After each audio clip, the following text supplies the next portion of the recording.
नमस्कार, मैं गौरवी वैष्णव SCN plus के हलचल दिन भर में आपका स्वागत करती हूँ। मंगलवार की रात्रि में लोरसर बस स्टैंड पर सालासर साइड से आ रही पिकअप के चालक ने लापरवाही और तेज गति से चलाते हुए 3 लोगों को टक्कर मार दी, जिससे लोरसर निवासी कैलाश, विक्रम और मुकेश घायल हो गए। सूचना मिलने पर सुजानगढ़ से टीम हारे का सहारा संयोजक श्याम स्वर्णकार और अरविंद विश्वेंद्रा अस्पताल पहुंचे और घायलों का इलाज शुरू करवाया। घटना में तीनों के गंभीर चोटें आई, जिनमें से कैलाश को रेफर कर दिया गया।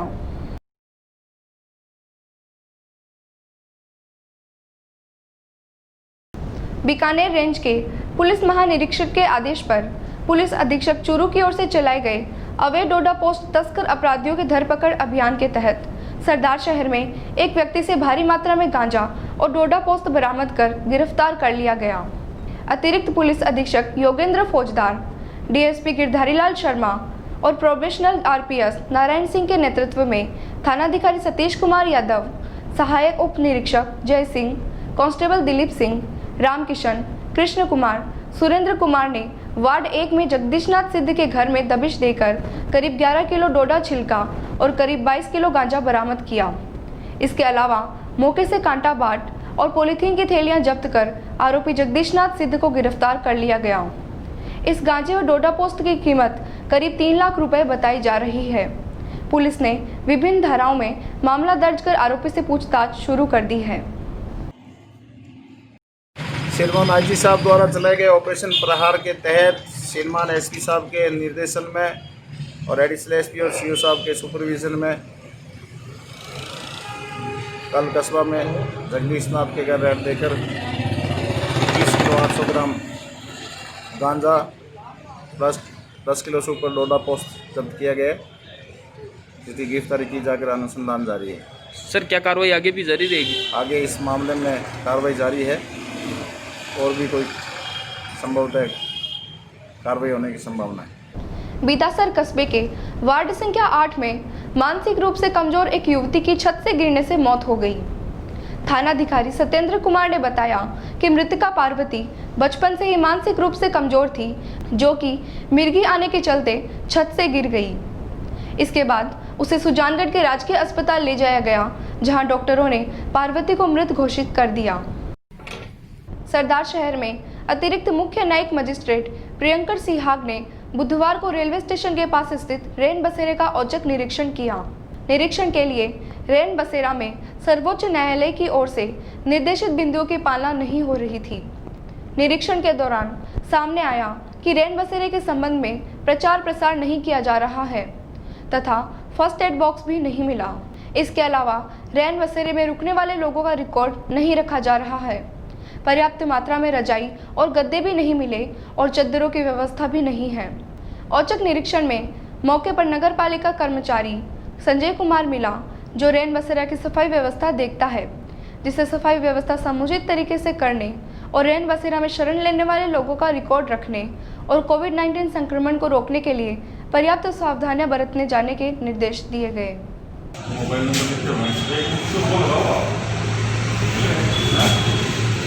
ये सब दवा के बार लगा देना।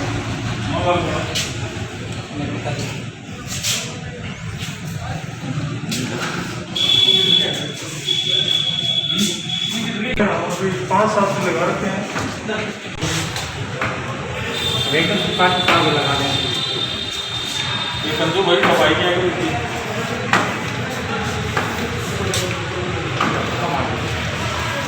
का आपने निरीक्षण किया, आपने क्या कमी पाई गई? यहाँ 2 रूम बने हुए हैं, एक स्टोर रूम है और महिला शौचालय, ये जो है महिला रूम है, उसमें अलग से व्यवस्था नहीं है। ये दिखा नहीं रखा इन्होंने, कभी बोर्ड नहीं लगा रखा, ना ही कर्मचारियों के नाम वगैरह का इनका उल्लेख है।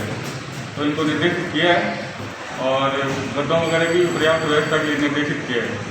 जिला मुख्यालय पर आथुना मोहल्ले के कांग्रेस वार्ड कार्यालय में कांग्रेस के राष्ट्रीय अध्यक्ष सोनिया गांधी के जन्मदिन पर मुंह मीठा करवाकर खुशी का इजहार किया गया।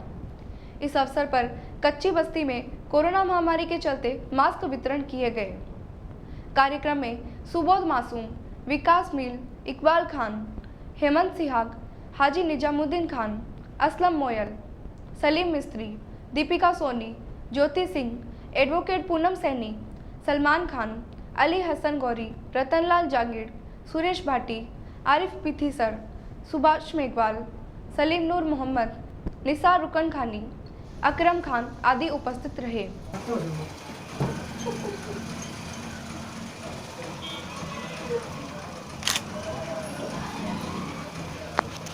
कुछ करने की लालसा हो तो कुछ भी संभव है, यह कर दिखाया है सांडवा के युवाओं ने। सांडवा के युवाओं ने एक ऐसा व्हाट्सएप ग्रुप बनाया है जो गांव की समस्याओं को प्रशासन तक पहुंचाने और ज़रूरतमंदों की सहायता करने में बहुत काम आ रहा है। ग्रुप में आवारा गोवंश के लिए चारा पाने की व्यवस्था की बात आई तो युवाओं ने महीने के 100 रुपये प्रति व्यक्ति गांव की गलियों में घूमने वाले गोवंश के लिए देना निश्चित किया। आज आज़ाद गोवंश सेवा समिति कलम ग्रुप में गांव के 130 युवा जुड़े हैं जो महीने के 13,000 रुपये एकत्रित कर गांव की आज़ाद गोवंश के लिए चारा पानी का इंतजाम कर रहे हैं। निश्चित रूप से युवाओं का यह काम प्रशंसनीय है। सोशल मीडिया का इस तरह सकारात्मक उपयोग करने के लिए सांडवा के युवा धन्यवाद के पात्र हैं।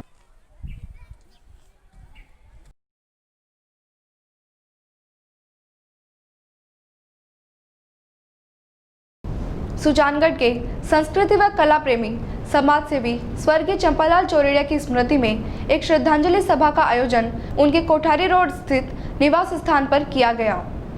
वर्तमान हालात को देखते हुए उनके दिल्ली निवास से जूम मीटिंग के माध्यम से लोग श्रद्धांजलि सभा से जुड़े। उल्लेखनीय है कि चौरड़िया का देहांत 6 दिसंबर को जयपुर में हो गया था। सुजानगढ़ में चिकित्सा, धार्मिक, कला व संस्कृति क्षेत्र में उनका अविस्मरणीय योगदान रहा है। आप देख रहे हैं सभा में सुजानगढ़ के गणमान्य लोग पहुंचे हैं।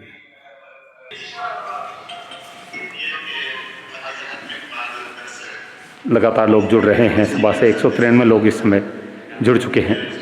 निवास स्थान का दृश्य है, दिल्ली निवास का है ये।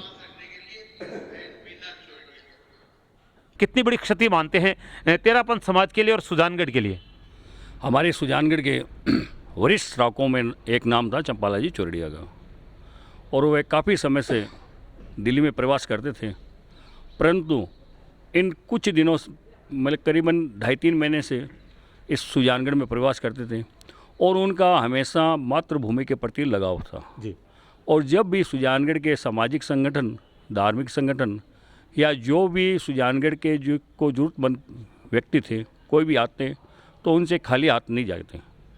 और इनका ये भवन बनाने के बाद में उनके धर्मपत्नी जी एवं उनका पूरा परिवार सुजानगढ़ में काफ़ी बार आना जाना था। मैं तो सामने हूँ और बाबू सा कह के पुकारता था। बहुत लाड प्यार था, बहुत सरल और सभ्य परिवार था, परिवार के, और एकदम सरल व्यक्तित्व थे।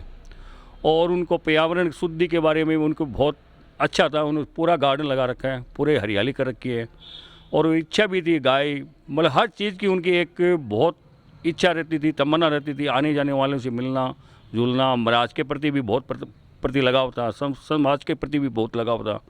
और जब ये साधु संत सुजानगढ़ में आते तो उनका गोचरे पानी का ध्यान रखना, उनका स्वास्थ्य का ध्यान रखना, हर चीज़ में वो एग्रेसिव थे। सांडवा में हिंदुस्तान पेट्रोल पंप के पास स्टेट हाईवे नंबर 20 पर काले रंग की पिकअप ने बाइक सवार यात्रियों को पीछे से टक्कर मार दी, जिसमें 2 व्यक्ति घायल हो गए। प्राप्त जानकारी के अनुसार बेरासर निवासी सुखराम और सीताराम सांडवा से बम्बू की तरफ बाइक से जा रहे थे, तभी पीछे से आ रही पिकअप ने जोरदार टक्कर मार दी, जिससे बाइक सवार दोनों व्यक्ति घायल हो गए। मौके पर बम्बू निवासी नेवी कमांडो सुल्तान सिंह अपनी गाड़ी में घायलों को लेकर सांडवा के राजकीय सामुदायिक स्वास्थ्य केंद्र लेकर पहुंचे, जहां डॉक्टर ने ज़्यादा चोटिल होने के कारण दोनों को बीकानेर रेफर कर दिया। दुर्घटना में घायल व्यक्तियों को अस्पताल पहुंचाने में किशन बोहरा का भी सहयोग रहा। बेरासर का भाई सुखराम मेघवाल सांडवा से बम्बू जाते हुए बाइक पे था। अपने पेट्रोल पंप के नज़दीक से कोई ब्लैक कलर की पिकअप ने पीछे से उसको टक्कर मारी है, और दोनों भाई सुखराम और नौरतम ऐसा नाम था। तो सुखराम को गहरी चोट आई है और उसको पीबीएम रेफ़र कर दिया, अभी पीबीएम के लिए रवाना कर दिया है। और दूसरा है उसके चेहरे पे चोट आई है, टांके वांके लगे। सालासर ब्लॉक के चुनावों में पहली बार भाजपा का खाता खुला है। हाल ही में हुए जिला परिषद और पंचायत समिति के चुनावों में सालासर ब्लॉक से भाजपा से सरिता देवी ने चुनाव लड़ा, जिन्होंने कांग्रेस प्रत्याशी पतासी देवी को 590 वोटों से हराया। वहीं वर्तमान प्रधान गणेश ढाका ने खुड़ी ब्लॉक से भाजपा के गुमान सिंह के सामने चुनाव लड़ा, जिसमें ढाका को 900 से अधिक वोटों से हार का सामना करना पड़ा। ये था SCN प्लस का खास बुलेटिन हलचल दिन भर। टीवी पर देखने के लिए शेखावाटी केबल नेटवर्क के चैनल संख्या 153 पर जाएं। सोशल मीडिया पर हमसे लगातार जुड़े रहने के लिए हमारे YouTube और Facebook पेज को सब्सक्राइब और लाइक करें। नमस्कार।